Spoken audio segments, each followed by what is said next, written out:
Welcome to the Borland Climb. We hope this video helps. In this video, I will explain how to use WordPress on Localhost.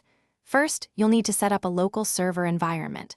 Popular choices include XAMPP or WAMP, which provide Apache, MySQL, and PHP. After installation, download the latest WordPress package from WordPress.org.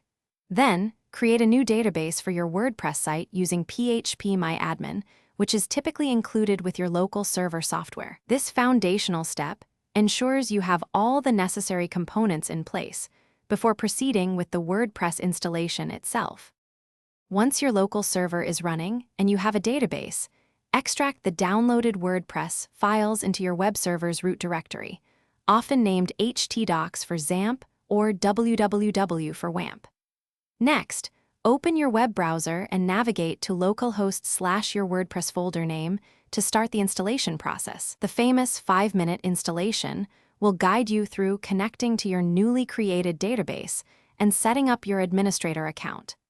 This step is crucial for establishing the core of your local WordPress website. With WordPress successfully installed, you can now access your local site's dashboard by going to localhost / your WordPress folder name / wp-admin. From here, you have full control to customize your website. Experiment with different themes, install and configure various plugins, and create engaging content like posts and pages. This local environment provides a safe sandbox to develop and test new features or designs without any impact on a live, public-facing website. It's an excellent way to learn and build your skills.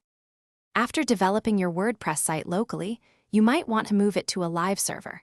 There are two main approaches: using a migration plugin like Duplicator or all-in-one WP migration, or performing a manual transfer. Manual migration involves exporting your database and moving all your WordPress files. Remember to update your site's URL in the database to reflect your live domain name. Finally, thoroughly check all links and functionalities on your live site to ensure everything is working perfectly after the migration. Thanks for watching. Consider subscribing if we helped you.